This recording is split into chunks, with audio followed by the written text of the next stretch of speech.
I took the job because $800 of textbooks don't care about common sense. Night shift, subway maintenance, $40 per hour. Follow safety protocols exactly. The number was printed twice like someone knew I'd hesitate. I called anyway. Gravel through a cheap speaker. You over 18? 19. Follow instructions? Yes. Scare easy? No. 2 truths and a lie. East mezzanine. Control room door. Ask for the sheet. 2 levels down, the station breathed cold. Oil and old dust lived in the air. A vending machine had bled syrup until the floor turned to glue. My boot's tack peeled off it.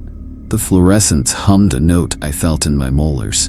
Every so often the tiles made a polite shiver, the way a sleeping thing turns over under the floor.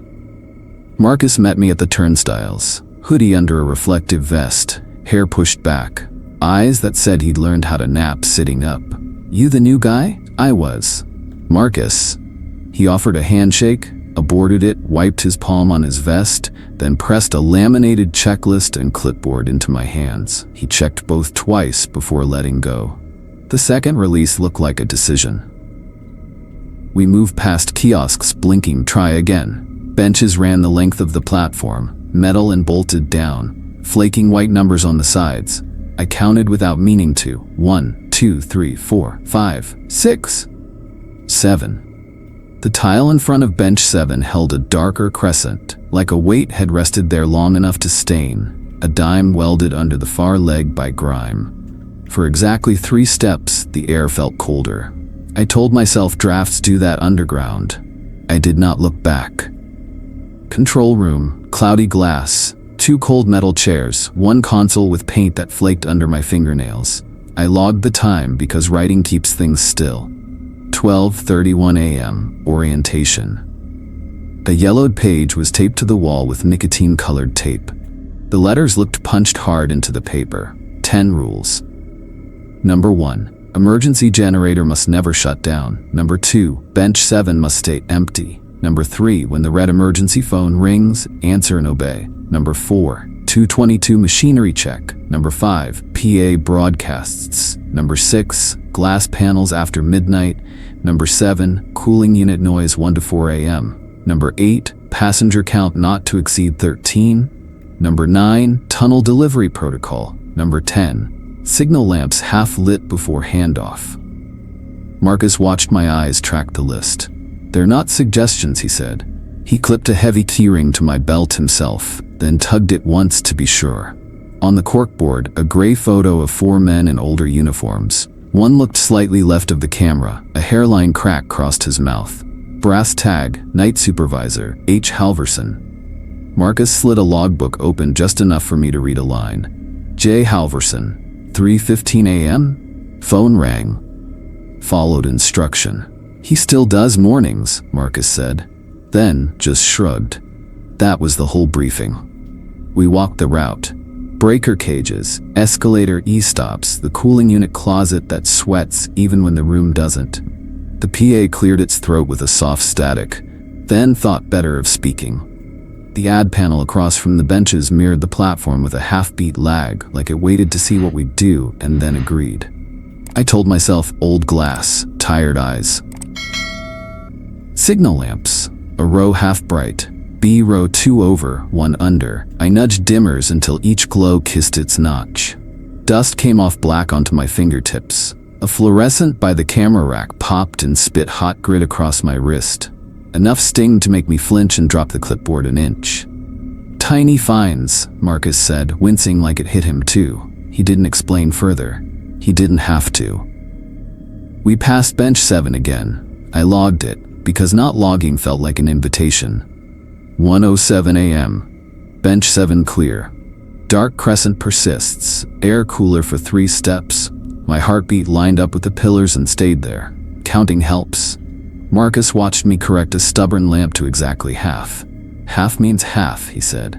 He bit a thumbnail down to the quick, caught himself, hid the hand under the clipboard. When I glanced over, he pretended to smooth the checkboxes with his thumb. Between the restrooms and the tunnel door, the red phone waited. Too clean for the station, fire engine glossy, like it got polished by hands that didn't leave prints. Bench 7 had felt like looking at a closed mouth and thinking about teeth. The phone felt like a scalpel you understand before you touch it. It rang once. The ring cut the air with a blade's neatness. A tiny tick answered from the platform. Metal on tile. The dime under bench 7, or something like it, shivering in place. I froze. Marcus didn't. He lifted the receiver, held it just out of reach, then pressed it into my palm. His other hand squeezed the clipboard until his knuckles went pale. Rule number 3, he said. Don't let it ring twice. Hiss on the line. Underwater, not static. A voice clean enough to make my stomach drop. Wipe east platform bench number 6. Clockwise. Twice. No greeting. No name. Click. Bench 6 looked clean. I wiped anyway. Clockwise. Twice. The metal burned cold through the rag. Afterward, the PA released a long breath you could almost hear. On the monitor, a ripple moved in the shadow under bench 7. Compression artifact. Old wiring, I told myself. I wrote 1:19 a.m. Red phone instruction executed. Marcus watched the water drip off my knuckles. Good, he said, and checked the wall clock. Then his watch. Like agreement took 2 sources.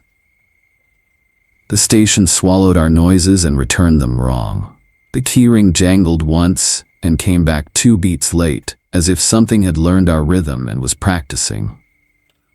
We started toward the 222 check.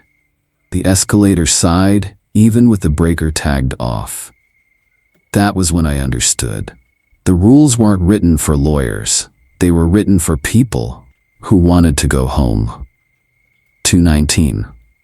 We reached the east escalator alcove. Rule 4 is written like it expects you to fail it. 2:22 a.m. machinery check. If anything is still running, do not shut it down yourself. Call the number under the console. The breaker for escalator east sat in its little cage behind mesh, padlocked, a laminated off-tag zip-tied like a charm. The step plates below us were gray, ribbed, harmless. Air pulled past our legs in long, even breaths toward the tunnel. Cooler than the room. Smelled like ozone, like someone had rubbed a balloon against the whole station. The platform trembled just enough to raise gooseflesh, polite the way sleepers turn and settle. No train scheduled. Marcus kept his voice low. You watch the escalator. I'll confirm the lamps. He pressed his thumb flat to the clipboard to stop the tremor in his hand. The chewed nail left a crescent in the paper. I leaned on the handrail without thinking. My glove didn't slide. It adhered, the way sugar clings. I pulled. It let go slow like skin off tape. 221. The PA breathed static and changed its mind. A rat made a zipper sound inside the wall. My heartbeat matched the pillar spacing. Counting helps. 222. The escalator sighed. The step plates clicked and began to move. Upward, slow like a yawn. The breaker tag still hung from off. The needle on the utility panel didn't twitch. Don't touch it, Marcus said automatically. His voice had that thin tightness I heard when the red phone rang. We call first.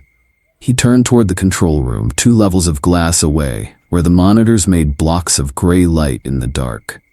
I reached for my phone. The handrail's rubber brushed my wrist and caught again, just a kiss this time, enough to leave a black crescent. Then the stairs reversed direction on their own, downward now. Teeth opening, closing, opening. Quiet until you listen for the sound of metal lips meeting. Okay, I said. Okay. My throat was too dry for a second word. The hotline number is taped under the console. 10 digits in smeared ink. I could see it in my head, but not long enough to trust my memory. Marcus hesitated a fraction too long, looked from me to the mesh cage and back, and started for the control room at a near run.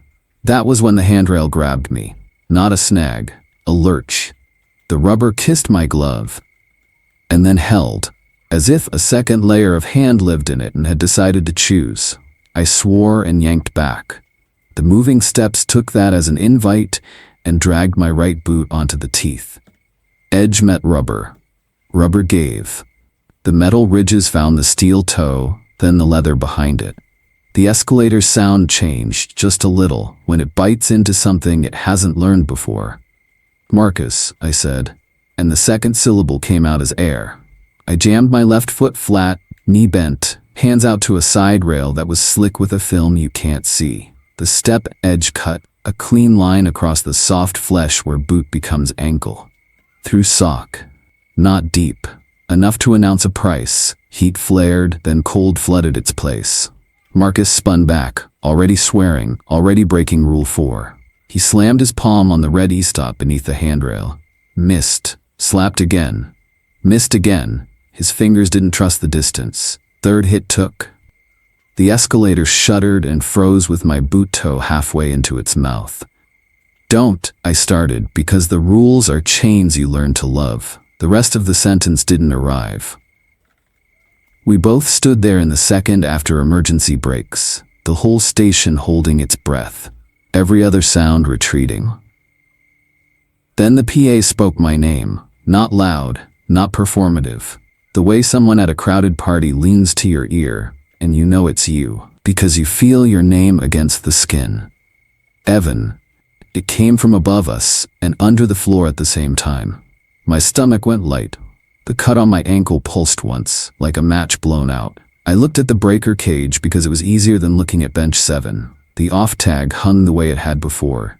The padlock had not moved. Rule 4 squatted in my head with its full stop. Do not shut it down yourself. My boot said, we already did. Tiny debt. Tiny fine. The station doesn't let tabs go stale. Hold still, Marcus said, and went down on one knee with a care he didn't give to anything else. He eased my boot back from the teeth, both hands under the arch, palms up like he was taking an offering from an altar. The edge squealed down my heel and let go. The cut wasn't bad. The sock went dark in a stripe, then held. My calf shook because the rest of me couldn't.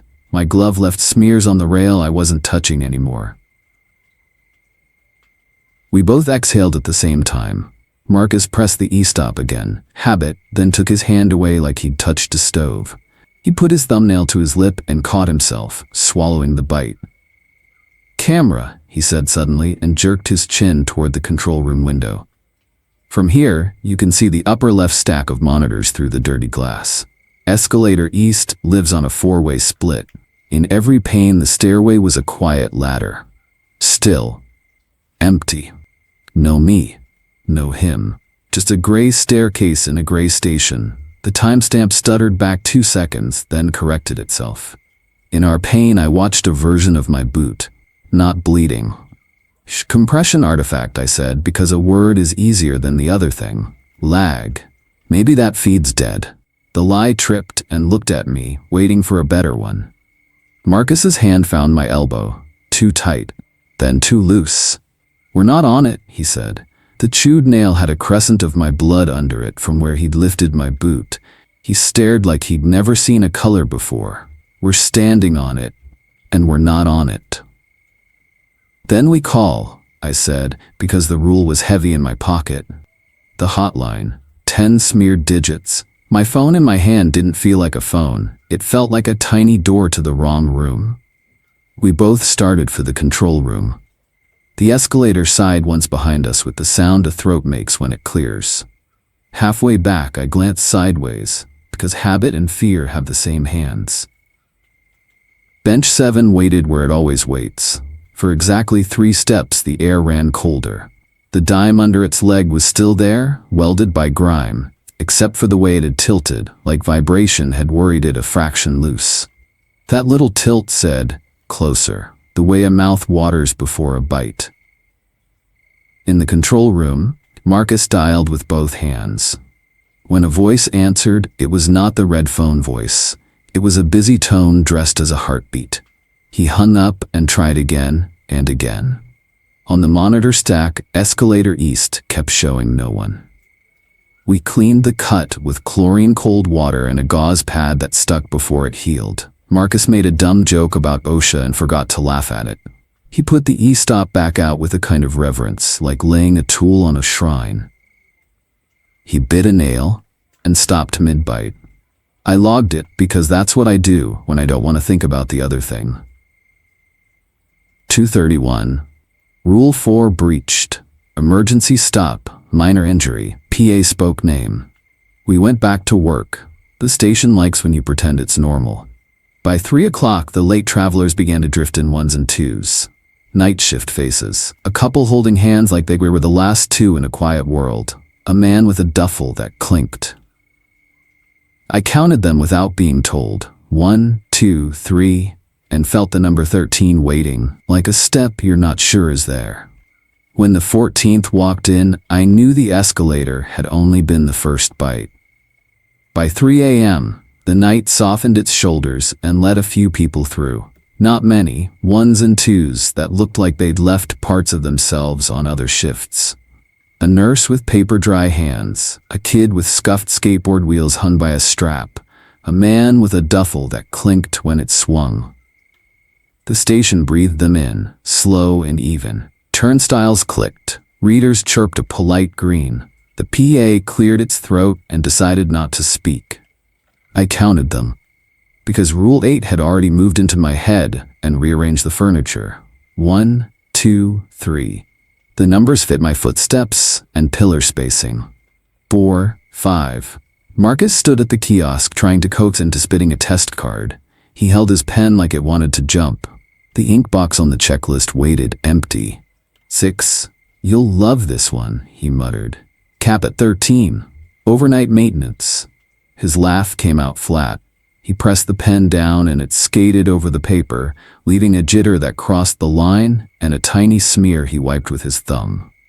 The vending machine next to the kiosks had grown a sugar stalactite at the coin slot. Someone had tried to scrape it and given up. I brushed the edge of my bag against it by accident. It came away tacky, a glue-sweet stripe that caught dust. 7.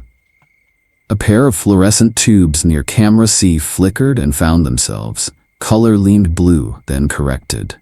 8. A skateboard wheel creaked. 9. The nurse sat, exhaled, and folded into herself like a closing book. 10. Air pulled toward the tunnel and back, a tide in a concrete bowl. Marcus tried to tick the next box and couldn't. The pen hovered a breath above the paper while his thumbnail hunted for something to bite and found nothing left. He set the pen down, aligned it, realigned it. I can tick it, I said. He shook his head hard enough to clear water from his ears. No, He didn't finish. 11. He forced the pen to behave and made a small crooked mark that looked more like a scratch than a check. 12. His eyes slid past me and stopped for a second too long on bench 7, then slid away. Like that's what eyes are for. The 13th came in with a tired couple. She had a tote with a bakery logo and crumbs at the seams. He carried a jacket and no interest in wearing it. They sat together without negotiating a seat. They'd had that discussion years ago. 13, I wrote on my page because not writing felt like breaking something. The number sat there and looked heavier than it should. The 14th arrived, like a footstep you don't hear until it's already in the room. Mid-30s maybe.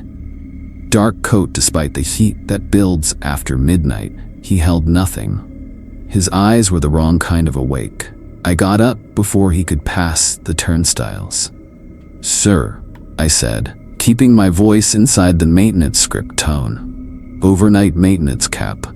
We're at 13. I can issue a courtesy single ride. Drawer left of the gate. Transit Authority logo faded to a ghost.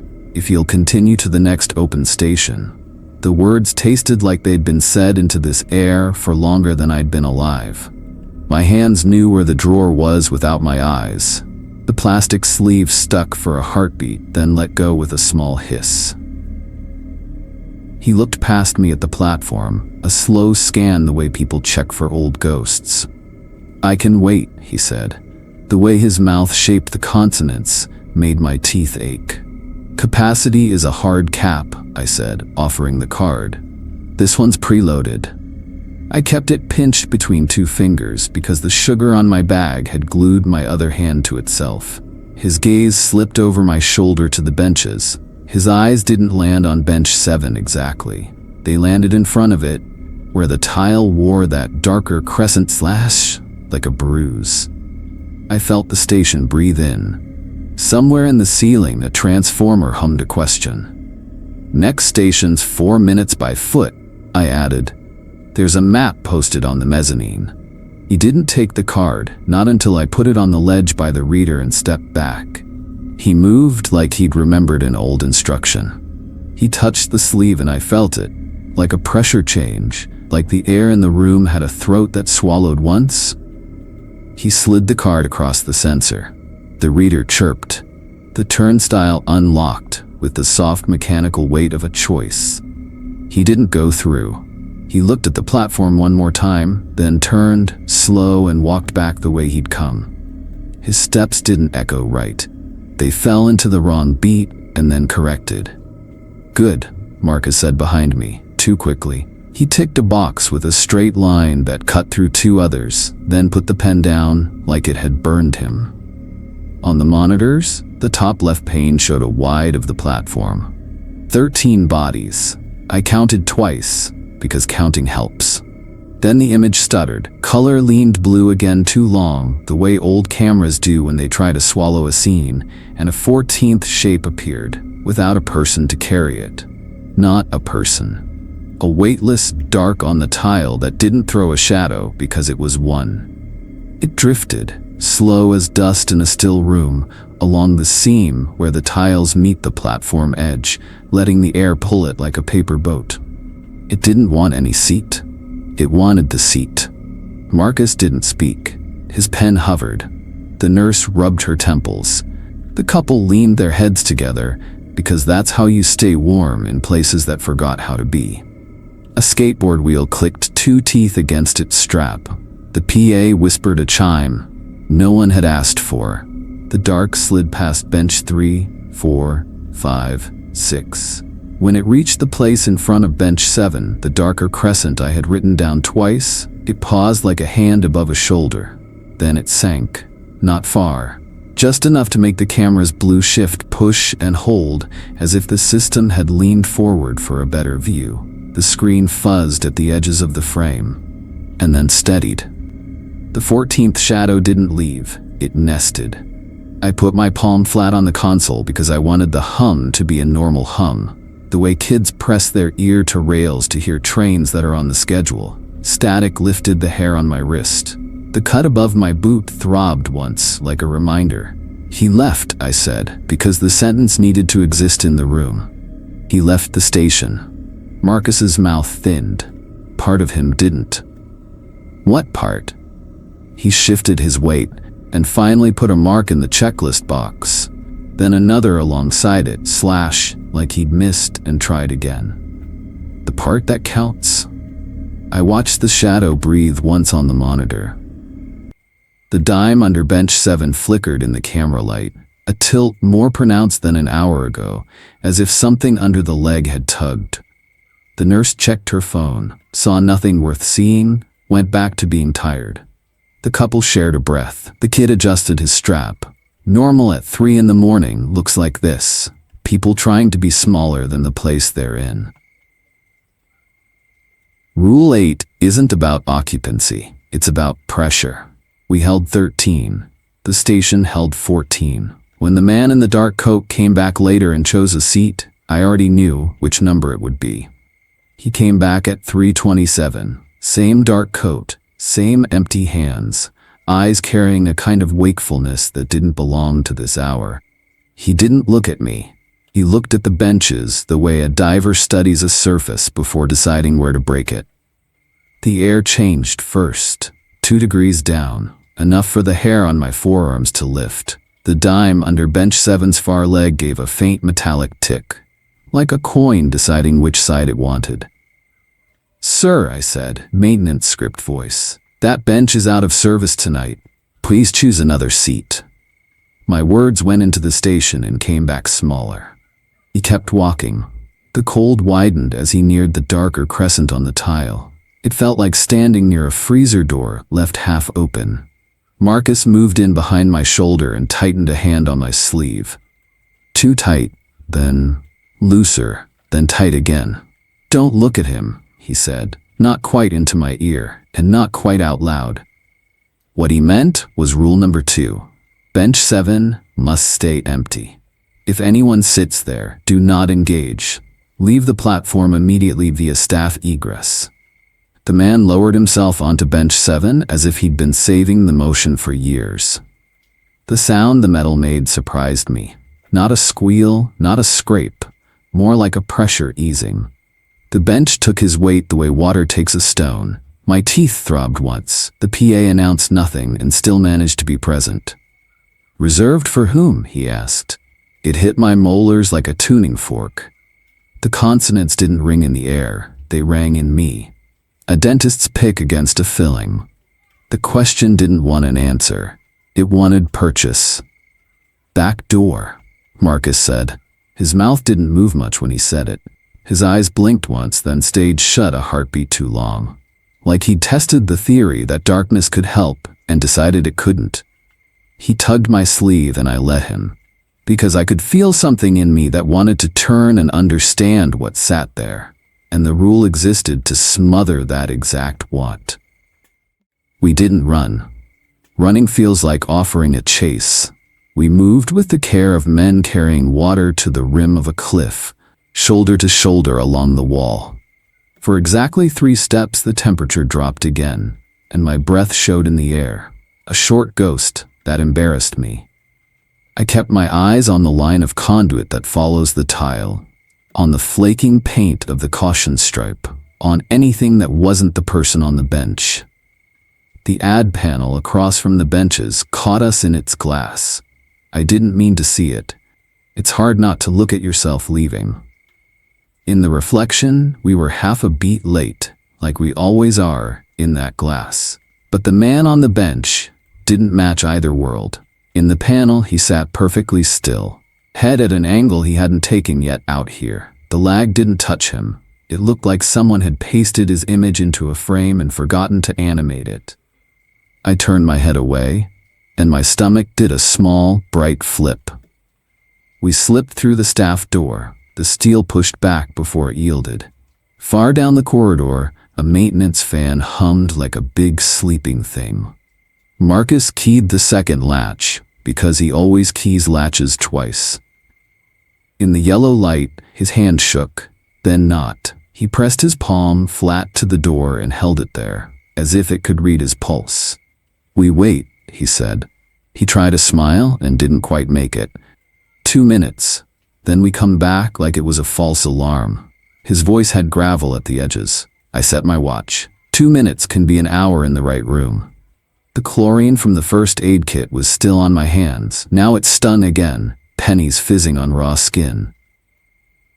I counted something that wasn't people. Pipe brackets, screw heads, the bevels on a junction box.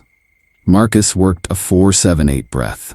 Longer on the exhale. Eyes open and seeing nothing. He lifted the corner of the laminated rule sheet as if to make sure rule number 2 hadn't changed while we waited. The PA sent a single chime down the corridor, the polite ding trains use when they're sorry they're late. I felt that note in my sternum, the bone vibrating like a thin rung of metal. Somewhere behind the door, the station took a long inhale and held it. "Time," I said, when the second minute ended, a lifetime later. We stepped back out onto the platform. The temperature warmed back to normal over 3 steps, like passing through a curtain that didn't belong to any theater I'd ever been in. Bench 7 was empty. What wasn't empty? The shape of someone having been there. A shallow depression on the metal, as if the bench had softened for him and hadn't quite remembered how to be hard again. The tile in front of it was darker, a wetness that wasn't wet, just color held by the stone. I reached under the seat to peel off a disc of gum so old it had fossilized. My fingers met frost. Not cool metal, frost. I flinched. The gum crumbled like chalk. The air between my hand and the underside of the bench felt thinner, like pressure had escaped and the space hadn't equalized yet. "Don't," Marcus said automatically. A second too late for it to matter. He was looking past me. Not at the bench, not at the ad panel. At the monitors, through the smeared control room glass. From the door you can see the top right pane. It showed bench 7 at a slightly higher angle than our eyes had. In the image, there was no one on the bench, but the metal in the middle bowed down farther than physics would sign off on. Under the seat, the darkness moved. Not a shadow thrown by anything. A slow swirl, like black water trying to decide which way a drain should turn. The color shifted blue in the whole frame, the same camera sickness from earlier, and held there a second too long. A thin band of interference crawled up the screen. A zipper of green and pink. It crawled without hurry, and then was gone. Marcus blinked too long, opened his eyes like that might change the picture, then failed to look at me. "We should log it," he said, and his mouth got dry on the O of should like he'd tried to swallow the word instead. He took a step toward the console, checked himself, chose the long way around the ad panel so he wouldn't have to see our delayed versions not knowing what we knew. I stood there a full breath longer, because some part of me wanted to prove a point to something that did not care about my points. The dime under the far leg had tilted further. A tremor had worried it into a new angle, one click closer to free. When the ventilation kicked, it didn't rattle, it leaned.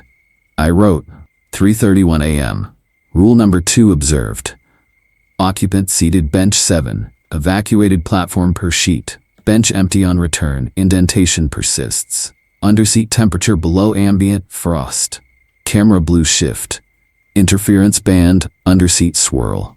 The station likes when you pretend it's normal, and it likes when you document. It will fine you for either if you do it wrong. On my way back to the control room, I let myself glance at the ad panel. Because as long as you don't stop, you can lie about looking. The reflection of the platform lagged a beat and a half. In the glass, there were more people than behind me. Their faces turned, slow and together, toward bench 7. I didn't stop. I told myself we'd clean panels later, after handoff, like the rule sheet says. That glass would ask for my attention soon enough. Rule number 6 reads like a joke, until you see the glass do math wrong. After midnight, do not look directly into advertising panels. Clean with eyes closed. If you see your reflection, wash your hands and read the card taped under the utility sink. It's printed in the same punched-in type as everything else. A grease thumbprint on the corner like someone learned it the hard way. 3:49. Marcus sent me to wipe the ad panel opposite the benches. "Quick pass," he said, "the way you ask for a favor you don't want done."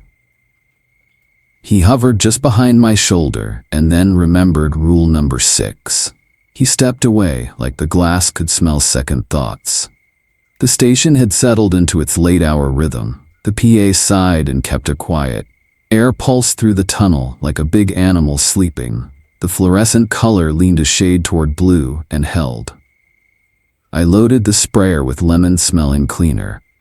Soaked the rag until it went heavy and cold.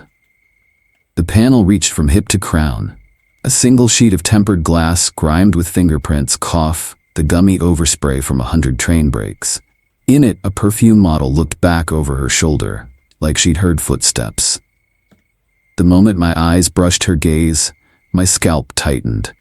I dropped my focus an inch and worked the edges by feel. Eyes closed. Spray. Drag. Fold. Drag.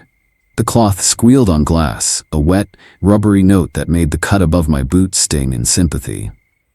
The glass was colder than the air. My knuckles left neat ovals of heat the rag erased. I counted strokes, because counting helps. 8 clockwise passes, 2 overlapping. The lemon and chlorine braided into a hospital citrus that sat at the back of my throat and buzzed faintly, pennies fizzing on raw skin. "Keep them shut," Marcus said from a safe distance. He sounded like he was talking through fabric. He kicked once at the base of the panel. A manager's knock to test the bracket. Left corner has a wobble. Hands only? He didn't look. He wouldn't. I made the mistake on the 9th pass. Habit, you check your line. My eyes opened a sliver, enough to verify a smear was gone, and the reflection took that as consent. The platform in the glass was our platform, lit to the watt and wrong by half a breath. Sound lagged my motion. My elbow rose, and I watched it rise again, obedient in a second world. Not a magic mirror, not a trick, just a borrowed frame with its own patience. Behind my shoulder, reflected Marcus stood farther back than he should have. He stared straight into the glass, eyes wide, unblinking.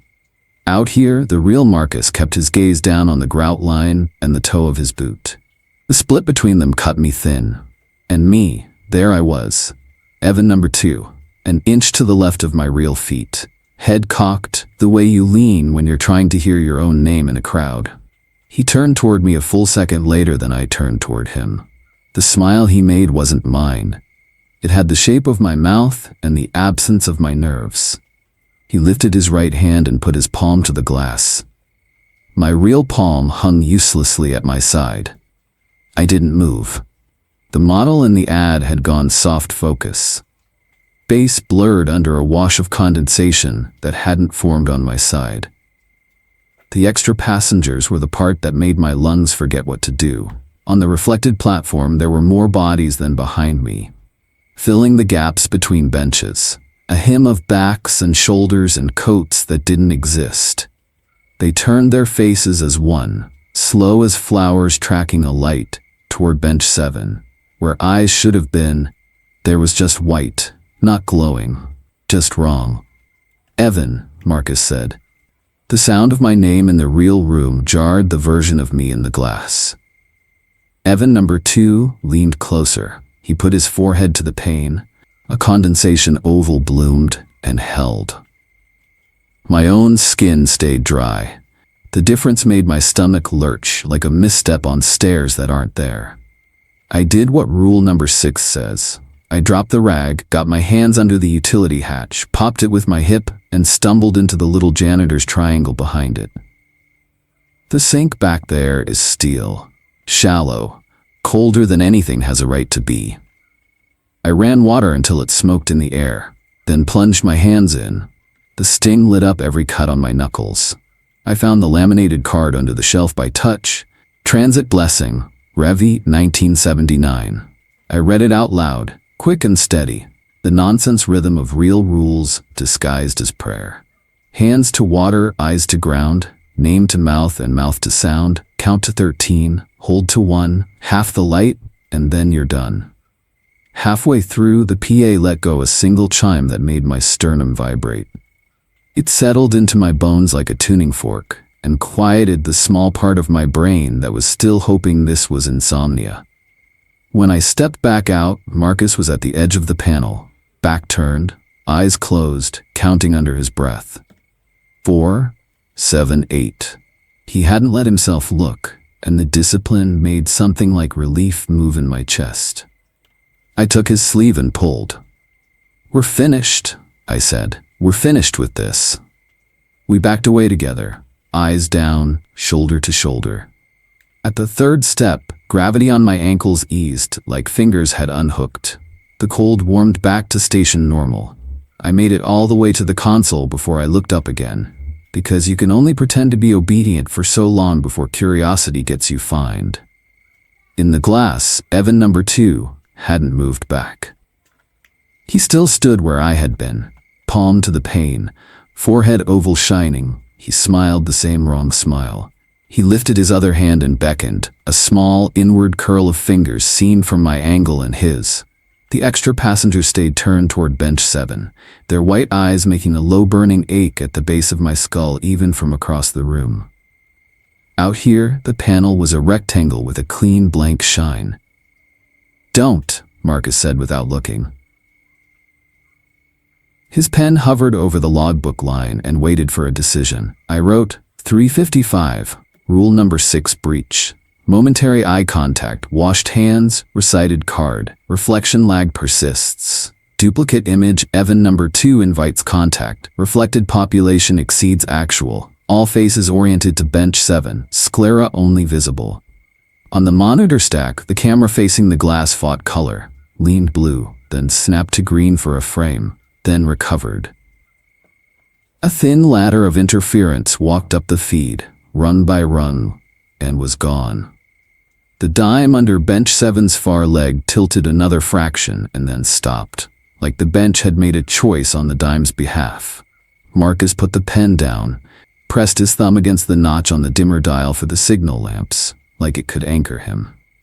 "You okay?" "No," I said, "but I'm on the correct side of the glass." From the cooling unit closet, a low thrum rose. "Settled a notch too high." The needle on the pressure gauge thought about red, thought again.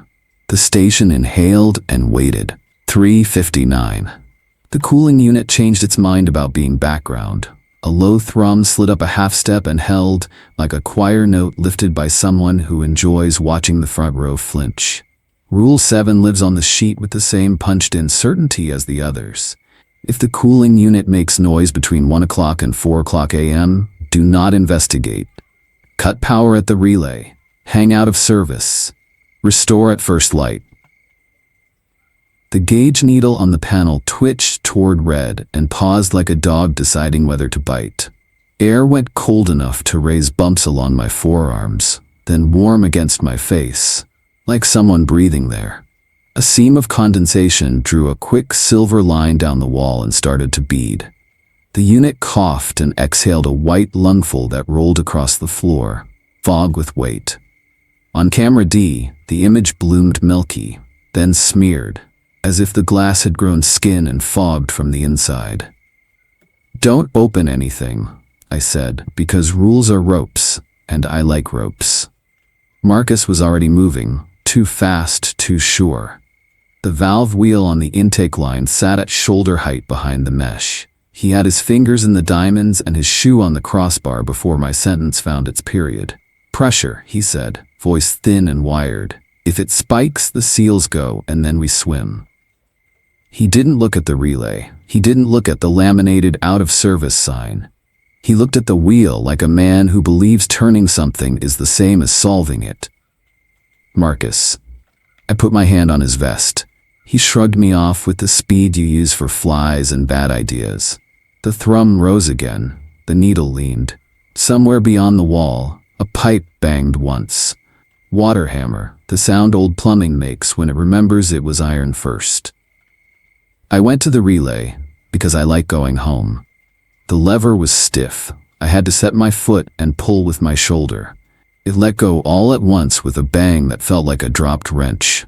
The unit's fan hiccuped again, then spun down in a long whine. The fog kept rolling for 3 breaths after the noise stopped. Momentum, or habit, or something else. "Out of service," I said out loud, to the unit, to the rule, to the part of me that wanted to watch what happens if we ignore simple instructions. I hung the laminated sign on the mesh with a zip tie that rasped against the wire. My hands shook hard enough that the plastic chattered. The chlorine we'd used earlier to clean my ankle lit up again, pennies fizzing under skin. Water began to appear where the floor met the wall, a thin line of warm that steamed in the cold air. It didn't puddle outward the way water prefers. It chose a direction. The liquid formed a shallow finger and started crawling along the baseboard, following the slope of the tile like it had GPS. Except it wasn't headed for the utility drain 6 feet away.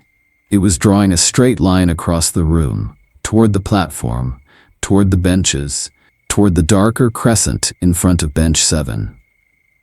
"Don't," Marcus said, and this time he meant himself. He dropped from the mesh, palms red, and then climbed back up again because he didn't know what else to do with his hands. He did the 4-7-8 breath like he'd been ordered to by someone with a badge. In through the nose for 4, hold 7, out 8. On 8, he put both hands flat on the mesh and held his body still by force. The PA tried a chime and swallowed it. I felt the aborted note buzz the notch at the base of my throat. Camera D gave up on details and turned abstract. Gray fog with a heartbeat. In the corner of the feed, the gauge overlay flashed red for a single frame and then returned to normal, like a liar learning to smile. The line of water thickened, darkened, and then did something water doesn't. It climbed the wall 2 inches and wrote a letter. An S, bulbous and slow. The drop at the tip hesitated, swollen with itself, then fell and burst on the tile with a coin-bright ping I felt in my back teeth. "Evan," Marcus said, but it sounded like he was 50 yards away in an empty gym. His nails dug half-moons in his palms. I watched his thumbnail hunt the ragged edge of index finger and stopped just in time. "Don't say anything." I didn't. We watched the wall write to us in the wrong alphabet for a full minute. "See you soon," bled out of condensation in a schoolchild's careful hand. Each letter fattened, sagged, drew a red rim at its lower edge. Rust leaching through concrete veins, or iron in the water, or a thing doing its best impression of how people speak. When the end finished itself, the last drop gathered and ran. It didn't run down. It ran toward the door. We followed, because we don't learn. The ribbon of liquid snaked out into the corridor, turned left, then right, then left again. Without pausing at intersections, an old commuter hitting muscle memory turns in the dark. It reached the platform, paused to consider the expansion joint, and then chose the lower seam, the one that points toward the benches. My boots squelched. The air went cold by 2 degrees for exactly 3 steps. At bench 5, the water hesitated like it had lost the scent. It pooled. It dimpled. My skin tried to misinterpret warm as safe. Then the pool gathered itself into a thin, fast line and arrowed to bench 7, like a compass needle finally finding north.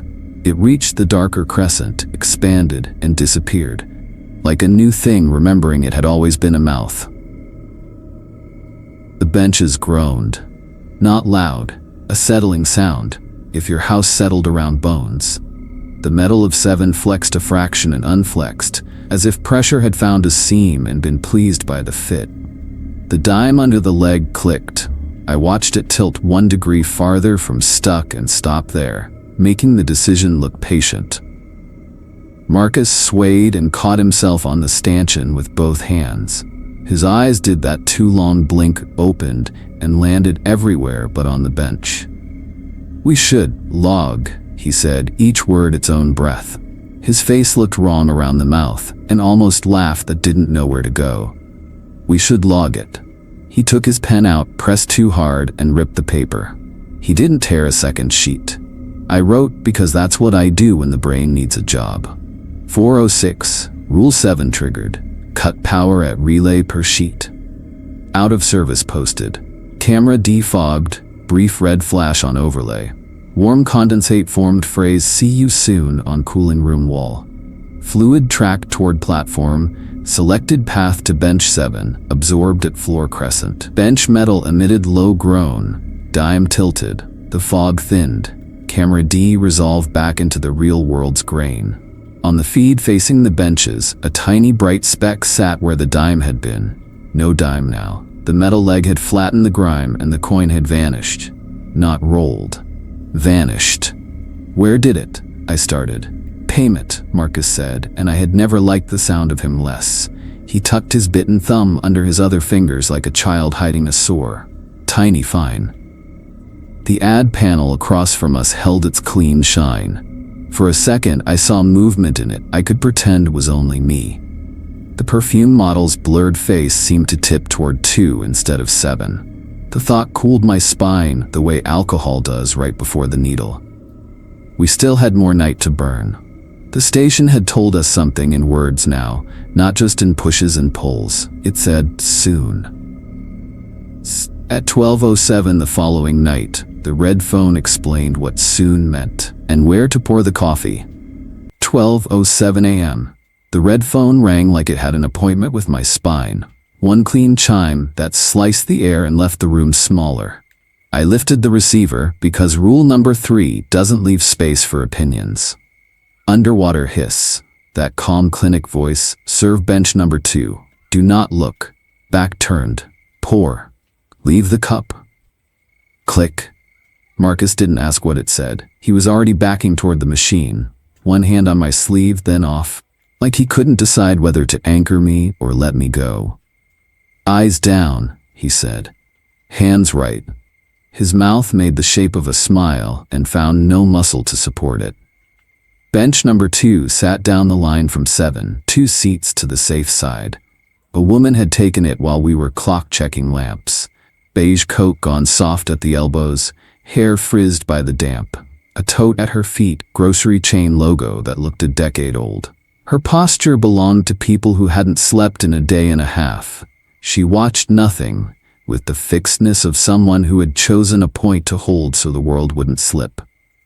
I prepped the coffee like it was a medical procedure. Mug from the warm stack, paper napkin under it, because my hands were shaking, and dignity likes props.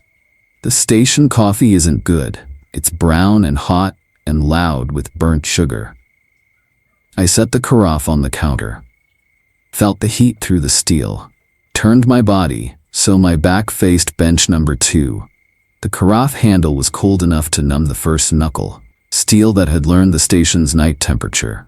I breathed once, twice. On the third breath, I filled the mug blind. "Do not look," Marcus said again, softer.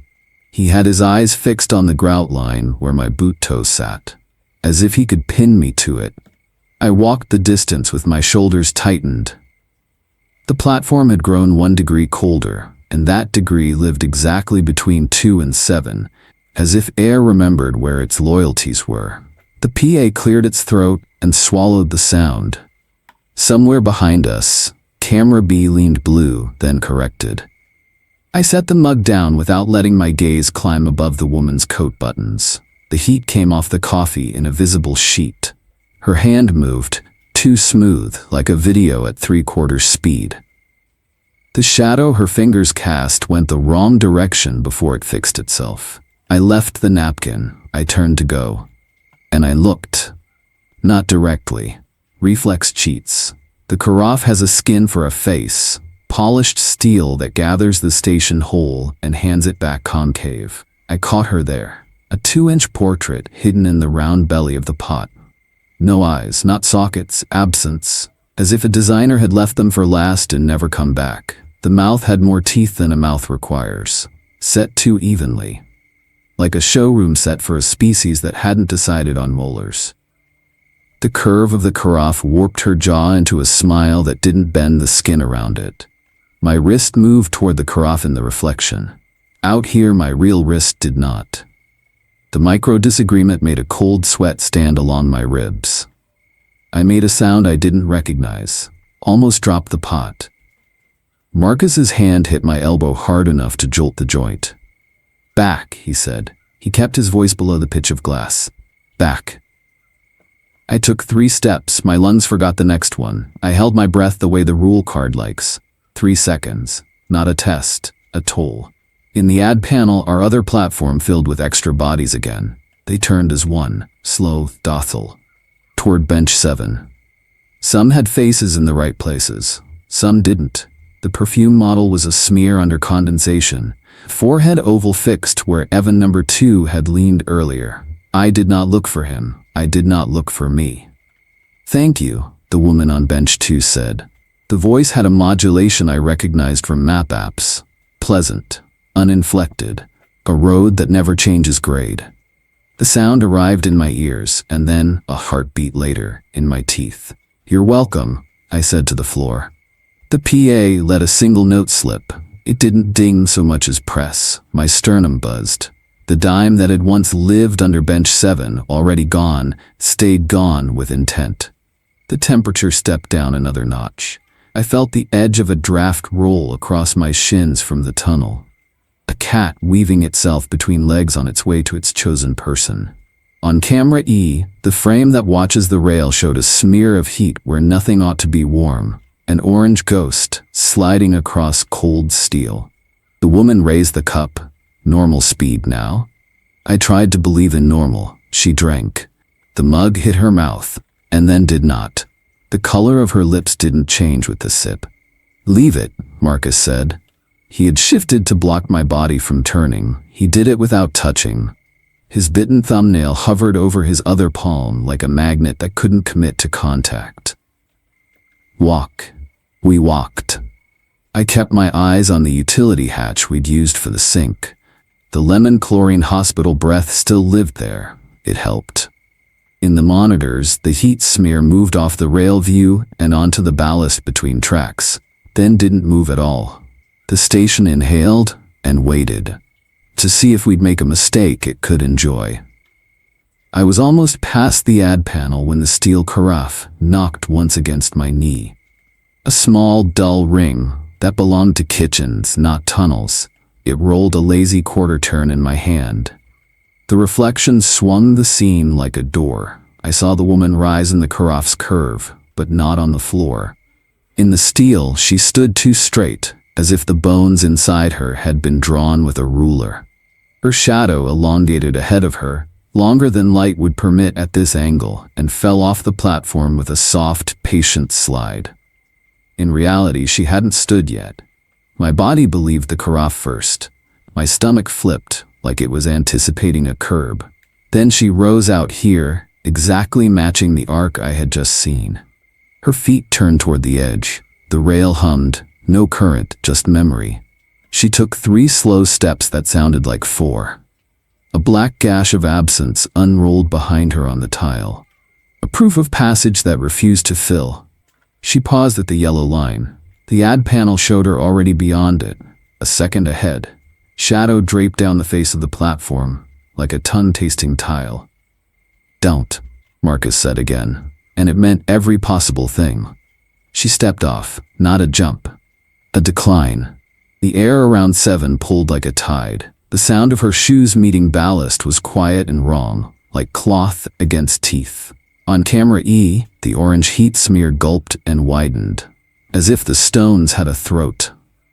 The ad panel's crowd lifted their faces, wide-eyed hush, all attention, toward the place where she went down. In the glass, she reached bottom first, then here. The underseat shadow beneath bench 7 deepened by 1 shade, you could argue with if you wanted to be a child about it. The metal of the bench flexed a fraction and unflexed. That bone-settle sound, threaded with a faint creak, like hinges that had learned to whisper. The cold found my ankle cut and slid a blade under the scab. "Log it," Marcus said. He sounded like someone narrating his own orders, because if he didn't narrate, he might not exist. He did not look at 2. He did not look at 7. He looked at the blank square of console where no one could be. I wrote, 12:11 a.m. Rule number 3 instruction. Serve bench 2. No eye contact. Brief reflective breach via carafe. Subject rose, shadow elongated ahead, descended to track bed, heat anomaly on camera E. Underseat void at bench 7, deepened 1 step. Bench emitted faint hinge creak. I put the pen down and realized I was listening for a train that wasn't scheduled. The station had a talent for inventing them. Somewhere, deep in the tunnel, air reversed direction for 2 seconds, and then surrendered. 11 minutes. The phone said the next time it rang, "Supply room, do not exit, no matter what you hear." I believed it would make sure we heard everything. 12:08 a.m. The red phone didn't ask. 11 minutes. Supply room, do not exit, no matter what you hear. Click.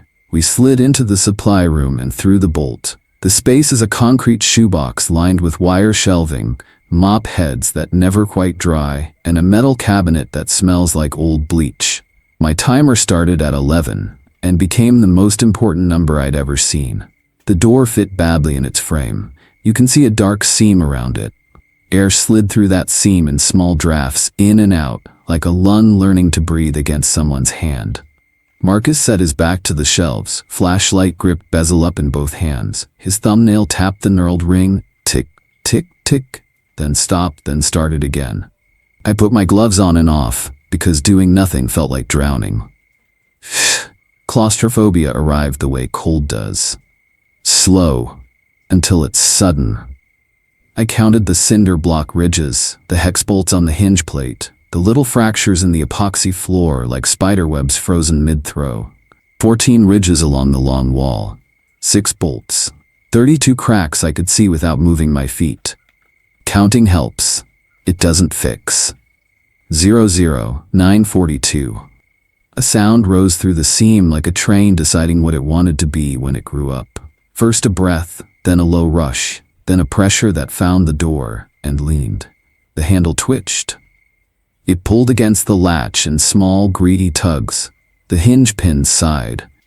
Dust jumped from the head of the top screw and ran a thin line down the paint. "Eyes on me," Marcus said. He didn't blink. The flashlight body clicked under his nail in a little 4/7/8 rhythm he didn't know he was doing. His next breath was too shallow. "We don't open it," he said, as if he were busy convincing his hands. "Not for any of it." The station hit us with the near-train illusion. No schedule, all certainty. Air pulled hard under the door and then slammed back in. A tide in a throat. The steel sheet flexed inward a half finger, outward a quarter, inward again. The bolt shivered in its throw. The room squeezed and released around my ribs in sympathy. Then came the voices. Not loud, not even words at first. The sound of a crowd when you're 3 rooms away. Syllables rounded off by concrete. Somebody laughed in that half-erased way microphones do when they clip. Then clear, right against the seam, like the gap had put its mouth there. "Evan." It wasn't the PA. The PA sits higher in the bones. This came from tile height, level with knees, carrying a smell I didn't want to identify. Iron and oil, the rail's breath. It said my name again with the same steady temperature as the red phone voice. And then with a softness that belonged to no equipment. My hands decided to sweat. My timer said 6:31. The seconds didn't move fast enough to keep up with my heart. Marcus kept tapping the flashlight, but quieter, like he was afraid of teaching the sound our rhythm. "It's bench," he said. And it sounded like a prayer and a diagnosis. I wanted to argue that benches don't talk through doors. I saved my air. At 04:19, the door began to breathe. Not the little flecks of bad carpentry. A draw-in that made the latch hiss, and an exhale that fogged the seam. I could see vapor in the strip of dark like the door was a lip and the station had decided to put it to work. The next inhale pulled my pant leg a whisper toward the gap. I stepped back. The handle wanted. It clicked twice against the throw, like a tongue testing a tooth. "Don't listen," Marcus said, knowing we already were. A whistle like heat on brake pads skated along the corridor outside. Close enough that the sound found fillings and tested them. Something heavy thudded the door a palm's width above the handle. Once, twice, and then slid down the face of it with a cloth-on-teeth rasp that I will hear when I am 90. The smell came with it. Hot metal, old ballast, a thin copper penny tang that sits on the back of the tongue and makes the swallow feel like work. "Evan," the seam said my name one more time. Not urgent, interested, like a friend asking if I'm home. 00108. The room had shrunk 3 sizes. I ran a hand over the block joints and counted grooves because I needed a ladder between me and the minutes. Marcus stopped tapping. He bowed his head and put his forehead to the flashlight like it was a cool rail. "Don't open it," he whispered to the bolt. "Not to me." The pressure vanished at 0012, like someone cut a line. The door stopped breathing. Air flattened. The quiet had weight.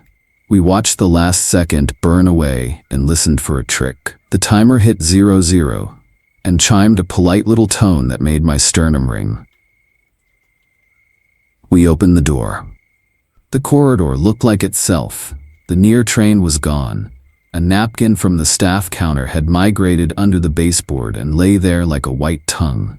We stepped around it and moved to the platform with the care of men walking out onto ice that is pretending to be floor. Everything was normal in the way 3 in the morning is normal. The nurse had gone.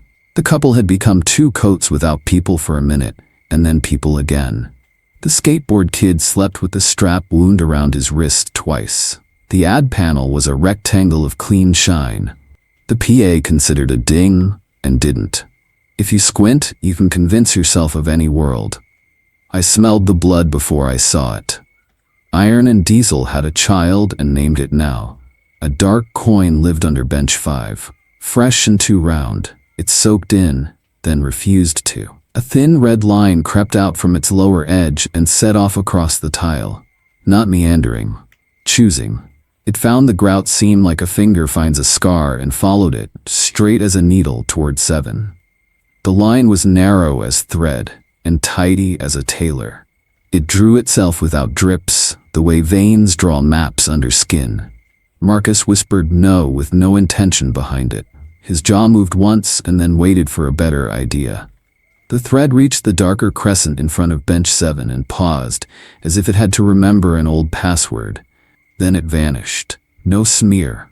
No stain. Like the tile under 7 is not tile at all, but a kind of throat learning a new swallow. The metal of the bench gave the smallest groan. The sort of noise furniture makes when you sit on it after a month away, except no one sat. The sound had teeth in it. On camera F, the underseat dark took on one more shade that could be argued away if you liked lying to yourself. An interference ladder walked up the frame, rung by rung, and left.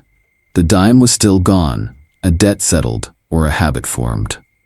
I logged, because that's how I keep from falling through.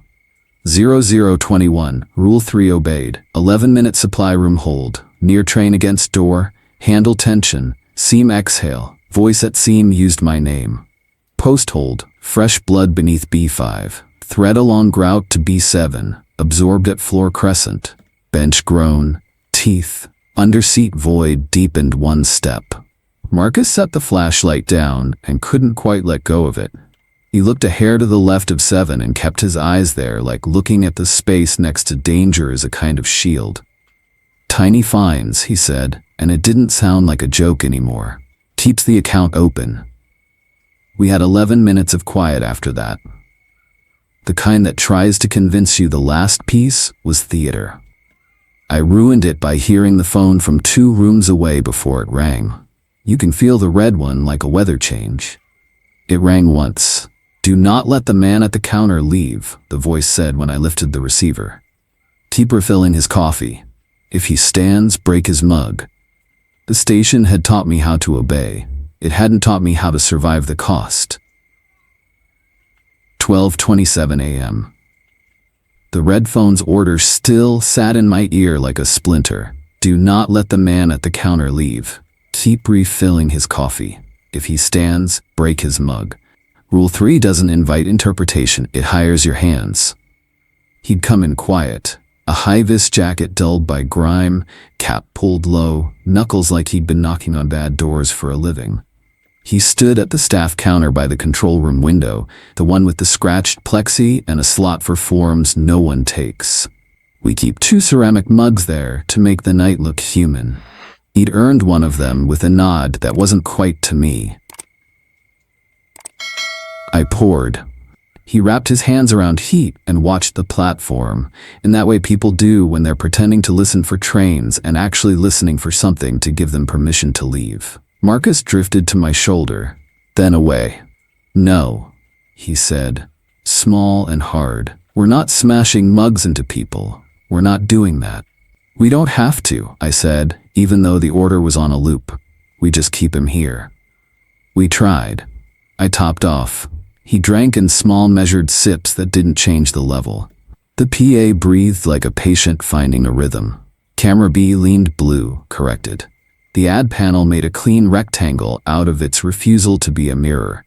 The air had that cat weave draft again, shuttling between 2 and 7. I wrote his presence down, because not writing is a superstition I can't afford. 0029, male, high-vis jacket, station mug, counter. At 12:33 he straightened.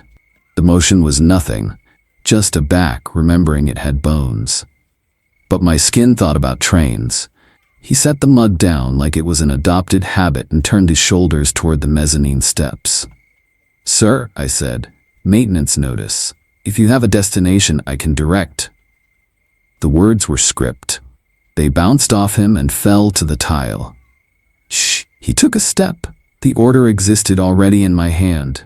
I grabbed the mug and hit it against the metal lip of the counter, the way you break a stubborn seal. Ceramic gives in a specific way. It spat a clean star of shards and a brown crown of coffee that scalded my wrist and found the raw scab above my boot like it had my address. A triangle of china bit into my index finger. The sting came with a bright white and then a deep salt ache. I sucked in air through my teeth and tasted burnt sugar and metal. The man stopped mid-stride. The stop wasn't human, stilled, the way a video freezes on a frame that shouldn't be flattering. His head cocked a degree too far, and his neck made a sound like butcher paper tearing. His face lengthened without moving forward, skin pulling tight over bones as if someone had drawn them from the inside. His mouth opened and found too many teeth for the available space. Red lit his eyes from behind, not on the surface, like someone had set a coal deep in his skull and closed the lid. No one else cared. The couple kept their heads together and their breaths synced. The skateboard kid's strap creaked as he adjusted in sleep. On the platform, the temperature dropped exactly 2 degrees for 3 steps in front of bench 7, and nowhere else. The man, it, inhaled through teeth that made the sound of wind through a broken vent. It turned its head toward bench 7 with a small animal certainty that made me want to learn how to be air. Then it didn't go to 7. It moved backward, angling away from the counter and slid toward the tunnel, every step wrong by a half. The PA sent out a single note that pressed my sternum. The escalator up the way sighed and flexed, a shiver along metal lips. Jesus, Marcus said, and the word didn't know which God to ask for. We assaulted a stranger. If we hadn't, I said, bleeding on the rag like it was a choice. What would he have done to leave? He didn't answer. He couldn't. He was staring at the monitors. Look, he said, and there was no growth in the word, just a point. Camera stack, top middle, a feed that looks down the length of the platform like a ruler. In the gray of bad night, a shape stood that did not belong to any angle. 7 feet, maybe more. Stitched out of negative space, proportions unbothered by joints. The lenses picked up eyes the human eye did not. A cat's glint, squared and disciplined. It occupied a patch of floor 20 feet from the escalator head, exactly where the shadow from the mezzanine should die, but didn't. Out here, there was nothing. In the glass, it stood and watched. The frame hiccuped between blue and a sick green and settled like it had adjusted its appetite. From the base of the escalator to bench 7 ran a line of shadow. Not shadow as absence. Matter made of not light. It was pencil thin and immovable, lying across tile like a cable waiting for a boot to catch. The thing on camera had a hand on that line, the way you put a hand on a rail to feel vibrations. Its head inclined, as if listening to a current. When the man at the counter started to move wrong, the knot shadow tightened, nerve under skin. We watched his shadow detach from his feet and step onto the line like it had somewhere it preferred to be. It flowed, not fast, not slow, purpose, down the filament, across tile through the space in front of bench 5, through the darker crescent at bench 7, where it paused like a mouth savoring. The bench metal gave a micro groan, furniture settling around someone you can't see. Out here, the man, it took 3 steps, each one stuttering against the floor like the station had decided not to accept the weight. He let a sound out. It wasn't rage, it sounded like inconvenience. Then he was gone, just wasn't. The way some nights swallow things without closing their mouths. The escalator breathed in, breathed out. The PA lied its little no-message ding so the silence would have a scar to wear. I wrapped the cut on my finger with gauze and taped the color of bureaucracy. The ceramic shard had shaved a neat line into my pad. It burned with the same bright hurt my first red phone call had left in my head. I logged, because I don't know how else to keep my edges. 0036, Rule 3 obeyed. Countermail, refill attempts continuous. Subject stood. Mug broken per instruction. Subject exhibited non-human morphology, jaw elongation, dentition excessive, ocular backlight red. Non-observant crowd. Camera pan L2 displayed 7-foot entity present only on feed. Shadow filament present from escalator head to bench 7. Subject's shadow separated, traveled filament to bench 7. Bench grown, void deepened 1 step. Marcus didn't say tiny fines this time. He rubbed his bitten thumb hard against his other palm, like he wanted to erase the print. "We're part of it," he said. He wasn't telling me, he was telling the air. "We're helping it keep books." On the monitors, the tall knot person tilted its head the way an attentive dog does. For a second I had the impression it was looking through the camera and counting. The line between escalator and 7 pulsed once, like a vein under glass. "You see it?" I asked, even though I knew he couldn't. "Out there, I mean." Marcus shook his head once, too fast. He couldn't quite look at 7. He couldn't look away from it either. He set the broken mug pieces in a neat pile, like putting a thing back together would absolve us. His hands didn't stop moving after the pile was made. The ad panel showed a phantom version of what had just been real. Evan number 2, a half beat late, palm lifted toward a pane he didn't touch, the extra crowd already turning their white eyes toward the mouth in the floor. The camera feed hiccuped green again and then reset to gray. We had 5 quiet minutes after that, the kind that feel like a lid rather than a gift. I used them to wash my hands at the utility sink. The water ran cold enough to make my joints ache. I stared at my fingers until they were my fingers again. At 3:03, the phone will tell you your name with a purpose. That night, it didn't wait for 3. It rang at 1:11 and used Marcus's. "Marcus, calm, saltless. Your sister called you at 3 p.m. She will arrive tomorrow night." He didn't breathe right for a count of 5. Then, the line's lying. He fumbled his phone out, hit call, listened to nothing. The station breathed in, anticipating. When the shift ended, Halverson would be waiting with a white envelope and a sentence that fit like a hand on a head. But the night still had work to do, and rules dressed as kindness to spend. 1:11 a.m. The phone used Marcus's name and told the truth like a knife. "Your sister called you at 3 p.m. She will arrive tomorrow night." Click. He kept the receiver to his ear long after the line went dead, as if silence could be argued with. When he put it down, he reached for his mobile like it was a life jacket. No bars. He shook it once. Stupidly. The station breathed in and waited. "Try the landline," he said. The maintenance office phone gave us a dial tone that tasted like dust, and then swallowed itself whole when he entered her number. Busy tone, dressed as a heart monitor. He tried again and again. On the 4th attempt, the tone didn't come back at all. The handset went flat cold against his cheek. "Payphone upstairs," I said, because solutions keep hands still. He nodded. We took the service stairs 2 at a time. The mezzanine kiosk lit our boots blue. The public phone stood in a plexi shroud, like a museum piece. We fed it coins. The slot ate them without chewing. The receiver hissed and told us nothing. On the corkboard beside it, the transit map had grown a coffee ring continent over our line. A thumbprint sat exactly where our station name would be. Back at the console, Marcus tried the station handheld. Dispatch answered in a voice so calm it made me want to break things. "State location." Marcus did. "State need." "Outside contact," he said. "Family." A pause. That sounded like the long, bright hallway between doors. Then, "Service advisory at 03:03. All non-essential requests must wait." The radio clicked. The channel filled with an old song made of static. 03:03, Marcus repeated, and the number soured the air. He tried the walkie again. It refused him, with a polite beep. We worked the remainder of the shift like men serving out a sentence. The escalator kept its teeth shut. The cooling unit behaved like a chastised dog. The ad panel shone. Bench 7 issued 3 short micro-groans at times that did not correspond with anything else.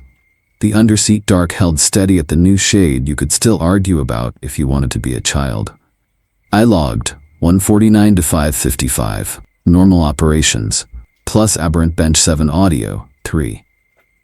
At 3:03, the PA offered its service advisory. Not words I recognize from any schedule, a single chime, then a voice like a museum docent. Warm, bored, harmless.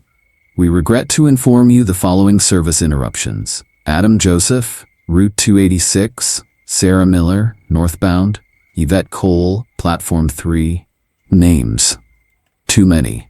A list that felt like it had been clearing its throat all night. They sounded like people whose photos used to live on diner corkboards, like names that had been looking for a speaker. I wrote them, even as I told myself I wouldn't. The pen felt heavier on those letters. When it got to Lily, the voice did not finish her last name. The chime rang again and released the station from whatever performance it had been giving. Marcus laughed once, without air in it. He set the walkie down with care and missed the cradle by an inch. Dawn took the station by the elbows at 6:07 and suggested normalcy. Tile went gray instead of black. Drafts lightened. The cleaning crew upstairs made their morning cart noises. Spray, mop, the soft clack of a bucket wheel with a flat spot. We did our handoff checks with none-ish zeal. Signal lamps to half, generator steady, turnstiles click-tested. I caught Marcus's wrist when he over-tightened one dimmer, and he let me, which is new. He didn't talk about Lily. He didn't have to. The rule sheet said tomorrow. The station said soon. He walked with me to the east exit, where the staff gate spits you into a service alley that smells like hot garbage and old rain. The city had already started the day's heat. A thin film of humidity on everything that breathed. Plaster dust trembled on the lintel where a patch job had failed. It sifted when the door opened and set bitter on my tongue. I spat into the gutter and tasted drywall as if it were medicine. He was waiting there. The man from the corkboard, scaled up to real life and worn down by it. The jawline from the photos softened. The eyes a little too far back, like long corridors. Night Supervisor H. Halverson. Brass tag become body. He stood half in shadow, half in mourning, the line across his chest like a level. He held a white envelope in one hand and a second white envelope in the other, the way a priest might hold two candles before deciding which one to light. Mourning, he said, as if mourning is a thing he chooses. Everything goes smoothly? Yes, I said, because the question is decorative. He handed Marcus an envelope, then me one. They were too heavy for cash alone. The paper had the stale, warm smell of desk drawers. I slit mine with a thumbnail, saw money, and beneath it, the rules reprinted clean. One corner stamped with a date older than my parents' marriage. Someone had underlined number 3. When the red emergency phone rings, answer and obey. The pencil had pressed so hard it bruised the sheet, the indent visible through 2 pages. You have a job to finish, son, he said, looking at Marcus like the sentence belonged to him more. The word son arrived without father in it. Just control. His voice had the calm of a man who changed locks, not minds. We're done, Marcus said. His mouth made the shape of the word twice before sound agreed to help. He looked very young and very old at once. He crossed his arms, then uncrossed them, because the pose didn't fit. I'm not coming back. Halverson tilted his head a degree, acknowledged the idea without accepting it. Generator's yours at 2200, he said. Signal lamps at half, or I dock the night. Don't make me dock the night. He turned his attention to the nearest row of platform lamps, as if he could see through floors. His fingers twitched a little, a habit motion, half turning a dimmer that wasn't there. That emergency phone, answer it. There's nothing down there that cares whether you believe. Marcus took a step forward he hadn't meant. My sister, he started. She called you at 3, Halverson said. Exact. And something behind Marcus's face strained against skin. She will be here tomorrow at midnight. That's not a thing for you and me to change. You can't keep us here. The sentence wore no armor. Marcus's body flickered between fight and fold. He bit the side of his thumb, caught himself, held his hand flat, like a man trying to quiet a dog. Halvorson watched him the way dispatch watches a gap in a line map, professionally. "Nobody keeps anybody," he said, and it came out both true and useless. "You want to quit? You go right ahead." He measured us, then the alley mouth, then the sunlight. He did not step into it. "You'll come back, the work's in your pocket now." He tapped the envelope once. Dust dropped from the lintel. I tasted it again, chalk bitter along my gums. Behind us, the PA inside the station offered a single polite chime. Halvorson glanced toward the sound, and for the length of that blink, looked younger, like the man in the photograph before the crack across his mouth. Then the look went away. "We're not safe," Marcus said. "Down there." Halvorson's answer was a tilt of his chin toward the city. "You think you are up here?" He smiled, with the part of his face that knows how to make people move. "Don't be dramatic. Bring the unit online at 2200. Don't lift the grate over the tunnel. Don't use the wrong sink when you wash your hands." He held my gaze like a tool, and then put it back on the bench in the sun at the far end of the alley. Rusted legs, paint peeling in curls. A civilian bench 7, if you wanted to read it that way. He stepped backward into the station's shadow like that was where his lungs worked. The moment he crossed the threshold, the fluorescent buzz inside lifted a note and held it. He didn't look at us when he said, "See you tonight." But the sentence landed like a stamp. Marcus didn't move until Halvorson was gone. He opened his envelope and counted twice. Not money, breaths. His shoulders started to shake, not sobbing. The body's version of a short circuit. He pressed his palms to his eyes like he was trying to push them back in.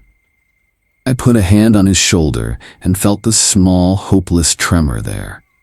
"We're prisoners," he said into his wrists. "No," I said, "because a lie is sometimes a handrail. We're employees." I heard the word employees and wanted to spit plaster dust again to get the taste out.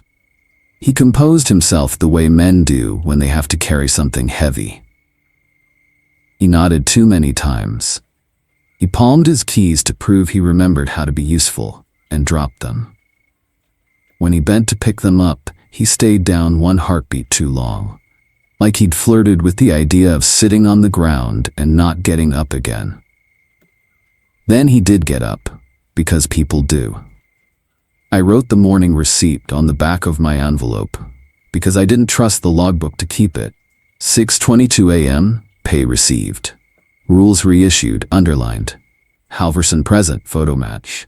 Statement, you have a job to finish, son. Ordered to return 2200. Dispatch advisory read names including L at 3:03. Lines dead. I folded the envelope shut around the paper and money, felt the crease lock like a lid. A gust carried station cold up the stairwell and bled it into the alley. It moved the hair on my forearms a fraction, and found the cut above my boot like a friend greeting a friend. Tomorrow night is a phrase that moves furniture in your head. By noon it had rearranged the whole room. By dusk it had set the table. By 2200, the station would ask us which of us planned to go home. I already knew what the answer felt like on my teeth. 23:58. The station cooled 2 degrees without asking. Drafts braided between 2 and 7 like a cat choosing a lap. We'd set lamps to half. The dimmer's notch under Marcus's thumb had a worn groove now, skin polished. He stood where he could see the mezzanine stairs and not see 7. It didn't help. 00. She descended like a memory walking itself back into a room. Lily, hair to the shoulders. The thrift store parka I'd seen in Marcus's wallet photo. That way of carrying weight in one hip like she'd learned balance from subway cars. She didn't look around. She walked to bench 7 the way a key walks to a lock, and sat with the posture from the picture. Hands folded, knees together, ankles crossed. The underseat dark trembled one shade darker, as if welcoming. I felt the temperature hit the cut above my boot and hold there, needle cool. Marcus moved. The body goes before the brain when it thinks it knows someone. He took 2 steps. I caught his wrist. My nails bit. He stopped because pain can be a rule. "Don't," I said. And the word felt like it had teeth. His pulse hammered hard under my fingers. Then harder. I let go before I left marks, but there were already crescent moons on his skin. He didn't notice. His eyes had done that too long blink and come back wet. "I have to," he said. "You have to breathe," I said. "And you have to wait." The station listened to see whether we'd argue. Shh. The red phone rang once. I picked up. Underwater air. That clinical voice, saltless. "The Lily on the platform is not Lily. The real Lily is in the tunnel. Do not engage the platform occupant." "Then how?" I started. Click. Shh. On the ad panel, our extra platform stood 1 breath late and too full. The white-eyed crowd had already turned to 7. In the glass, the bench's metal bowed farther than physics hires, and the not Lily's head was tilted at an angle she hadn't taken out here yet. Evan number 2 stood where I stood, a half beat behind. Palm lifted, patient. I didn't look at him. You can feel a pain wanting your eyes. "Tunnel," Marcus said, finding the word like a handle in smoke. "We're going down there, Rule 9. "Rule 9 can sue me," I said. "She's alive." Saying it made the air choose a direction. We grabbed keys. The great release needed both of us. It thunked like a jaw unhinging. Cold air stood up from the mouth of the tunnel, oil and ozone in old brake. A throat remembering how to pull. The emergency strip lights along the walkway flicked red, red, red like a pulse with a stutter. We clipped our lamps to our vests and took the steps into the under-platform world. The escalator above us purred. Stopped. Purred again, metal lips testing vowels. I counted treads because counting helps. And because a part of me wanted to know how long it would take to climb back if something behind us learned how to follow. The maintenance passage runs parallel to the track bed. A concrete artery with cable trays for ribs and a duct breathing stale air toward 7. Everything funneled that way. The draft, the dust, the tiny threads of spider silk that mapped corners. The rail hummed without current. A bone remembering music. I wrote it down in my head and saved my hands for the ladder, the hatch, the next darkness. 50 yards in, the world changed temperature like an elevator changes floors. The air thinned. My lamp picked out a door painted the color bureaucracies choose when they want things invisible. The placard read, "Transfer, medical, authorized only." Letters so old, the paint had ridges.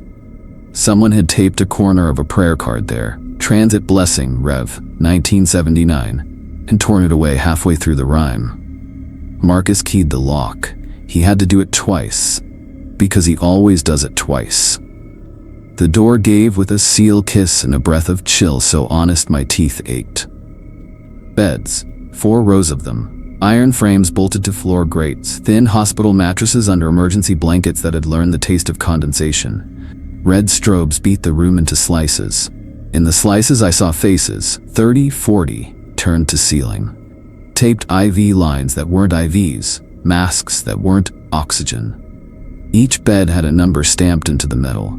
Some had names, some had tags with line codes. Every duct in the ceiling pointed toward an open vent at the far end, the one that connected back under 7. The room exhaled toward the bench like a polite cough that never ends. Marcus moved faster than the light could catch. "Lily," he said uselessly to all of them. He found her because the body recognizes the thing the mind can't afford. 3rd bed on the near row.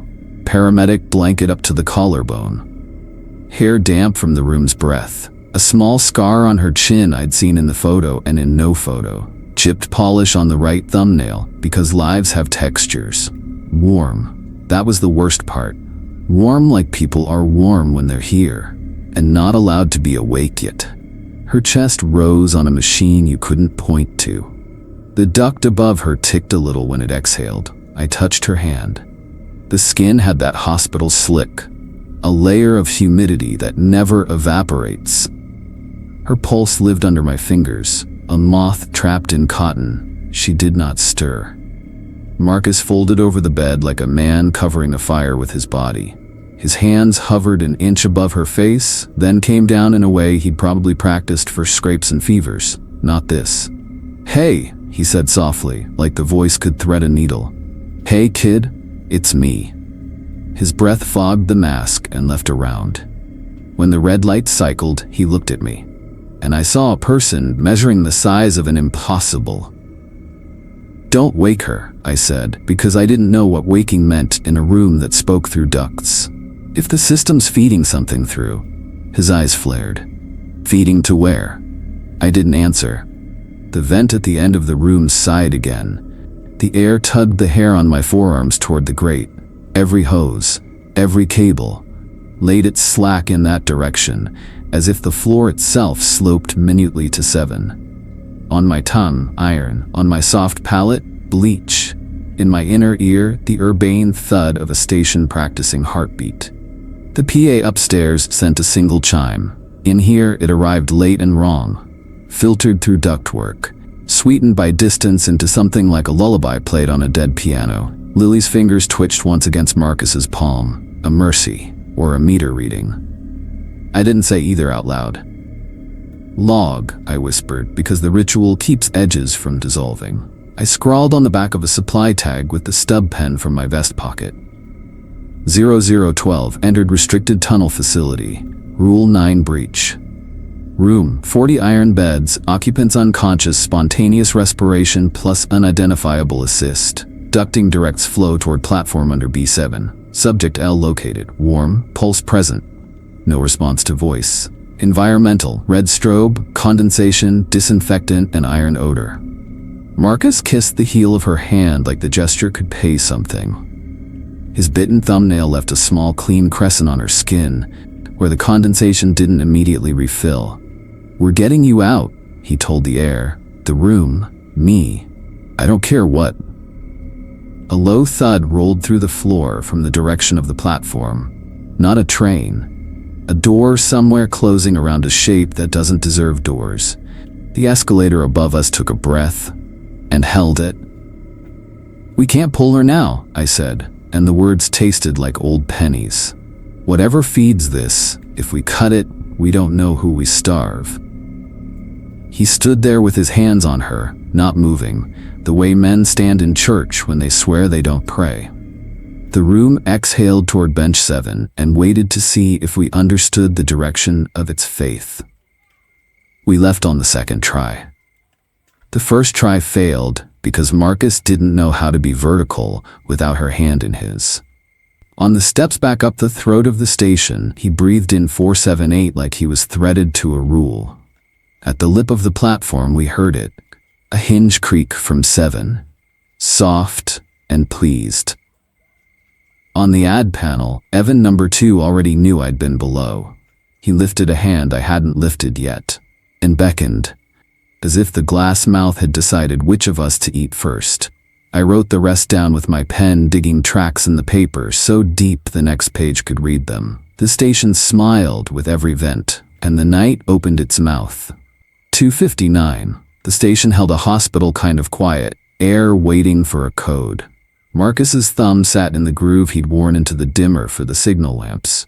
Ducts took small, tidy sips. Bench 7 gave a hinge creak that sounded like a yawn, asking for applause. 3:33. The red phone rang with judge gravity. I lifted. "One of you stays permanently. Choose by sunrise. Refuse and both remain." Click. The sentence sat in my mouth like a coin I couldn't spit out. Marcus watched me not ask. I said it anyway. The room cooled a degree when the choice left my teeth. "Shh." He nodded once, blueprint flat. "All at once," he said. "Not one rule, all." "Overload the ledger," I answered, saying it moved the station a millimeter like it wanted a better view. We moved. Ropes, not courage. I dropped the generator. The lever fought, then gave, then tried to breathe back in. I held it down. Emergency reds caught and stuttered. Fluorescence went dim and mean. Upline, the escalator shuddered, stopped, then reversed, teeth running up instead of down. The PA let a polite chime slip and fell into a long, low tone that pinned my sternum. "Rule 4 broken," I narrated to keep my edges. Rule 10, lamps to 0. Marcus rolled the dimmer past half to dark. The notches ground like gritted teeth. Rule 8, he said, voice raw. Count for 14. He lifted the staff gate. I put numbers in the air. 1, 2, 3. The ad panel lagged a breath, then filled, wide-eyed crowd arriving to our pace. 11, 12, 13. My tongue knew the next shape. 14. A thin figure decided to be nearer. Cameras leaned blue, then green, then corrected. The temperature fell exactly 2 degrees for 3 steps in front of bench 7. The shadow filament from escalator head to bench, our nerve, swelled from pencil to cable and pulsed once like a bass string. Rule 2, I said, and walked toward the wrong seat. I set both palms on bench 7 and looked. The cold wasn't cold, it was pressure. The underseat dark had layers now, bruise colors learning themselves. It looked back like mouths do when you mistake them for doors. The mouth was open, it wanted. Rule 6, Marcus said, and looked into the ad panel after midnight. In the glass, Evan number 2 waited a beat late, palms up, pleased. Condensation bloomed an oval where his forehead met the pane. Out here my skin stayed dry. The reflected crowd turned their white eyes as one toward bench 7. The pain wanted me. I let it want. Shh. Rule 9, I said. I threw the tunnel grate. It clanged open like a jaw coming off its hinge. Red strobes below beat the air into slices. Cold, bleach break pennies surged up. Every duck drew toward bench 7 like 7 was weather. Door unlabeled, beds below, Lily breathing, system feeding mouth. Marcus snapped the last thread. He looped the red phone's coiled cord twice round my forearm, yanked the desk forward, tore the line free. Copper popped. The dead handset swung. He knotted the cord to the console rail. If it pulls, he said, it doesn't get you for free. His bitten thumbnail left a crescent in my skin. The condensation didn't fill. Then, everything happened. The escalator roared full reverse, an upward river. Wind from the tunnel turned my jacket into a flag. See you soon. Bled up through paint in layers until the walls looked bruised with intent. The PA's tone pressed my ribs. The shadow cable snapped tight. The tall, not person stepped forward on the monitor's only cat-glint eyes squared to lens, and set a hand to the filament like you test a live wire. The ad panel bulged. Evan number 2 pressed through. First fingers, then the heel of a hand, my scar in the wrong place. The glass was warm. He smiled my face like a ledger that loves you. His palm reached to seat where mine lived. Not magic, math. I didn't push back. I turned the frame. Only 2 bolts really held it. I threw my weight left. The pane swung like a bad door. The vortex in the floor grabbed air, dust, voice. The panel faced the mouth. Evan number 2 met wind. He kept smiling as if smiling could fix arithmetic. His hand skated. The pull took his chest and dragged. He hit 7's lip with the sound of cups breaking in a sink and went down before his expression could register insult. The bulged glass breathed in, breathed out. In the pain world, the crowd peeled backward in a hiss, vacuumed toward black. Something else tried to take shape. Lily, even smile, posture perfect, stepped out of the bulged reflection like she'd been held in gel. The air near my face tasted like the shampoo from Marcus's photo and something older. Marcus made a sound I had never heard from the living. She reached for him with a hand that expected his because it always got it. No, he said, and the word had bone. He wrapped the red cord's free end around the imposter's wrist like a bracelet and let the escalator have her. She went light. The line sang through my skin. Copper whined like a plucked bass. For a second it wanted Marcus too. He held. Raw skin lit his palms. The imposter Lily's smile did not change as she slid frictionless across tile and dropped into the mouth with a furnace swallow sound. The cord went slack. We did not. On the cameras, the tall not person braced and learned it had no feet. It thinned into the lens, a disciplined thread. The feed cleared, gray, honest, empty. The shadow cable whipped once across tile hard enough to raise dust and a welt on my shin. I counted down because the numbers had to go somewhere. 13. The PA pressed. 12. The panel cracked into a spider map. 11. The graffiti clotted. 10, 9, 8. The escalator screamed and laughed. 7, 6, 5. The bench groaned like pleasure. 4. The generator lever jumped under my hand like a heart you're allowed to start. 3. The vents reversed. 2. The tile lip shivered, rethinking open. 1. I threw power on. White light hit like weather. The escalator seized into silence. The PA coughed out a harmless ding. Words stopped bleeding and set. The ad glass sagged back into a rectangle, cracked through the model's mouth. The crescent before bench 7 sealed with a soft stamp in wax sound. Quiet, not peace. Quiet with a price. For a breath, the only noise was Marcus's lungs learning a decision. He lifted his hands. New geography crossed his palms. Raw, bright burns shaped like work. He looked like a man arriving into himself. Every feed showed what cameras should. Empty tile, honest air. Footsteps on the mezzanine, Halverson in the doorway. Daylight like a haircut around him. 30 years had slid off his face. The old crack across his mouth retreated to a line people earn by kissing. He took in lamps, bench, panel. He didn't come down the last 3 steps. 40 years, he said, like finding a seat after a long train. You broke the cycle. Maybe. I wasn't sure cycles stay broken. Inventory was easier than anger. Red phone dead, cord in a heap, dime gone long ago, 7 a bench again. We brought Lily up when the ducks warmed and the bedroom sighed and chose still. She woke the way mornings should. Blink, breath, weight of hand, no station in her memory. She asked why our palms were bandaged. We told her we worked nights. 6 months later, a placard said structural, and men with breakers erased the room where 7 had been. Paint covered what paint could. The air still drops 2 degrees for 3 steps when you walk that spot. I tested it once and left before the quiet learned my name. I keep the rule sheet in a drawer I don't open unless I'm counting. The dent on Rule 3 has bled through 2 pages and into a 3rd. Some nights a polite chime I don't hear presses my ribs, and I taste coins I didn't put in my mouth. I wash my hands in steel cold water and read the card without looking. If I'm smart, I never sit on the 7th bench in any room. Sometimes the quiet remembers what kind of mouth it is. Comment your thoughts below and don't forget to subscribe to Dr. Noctis for more horror stories from the dark.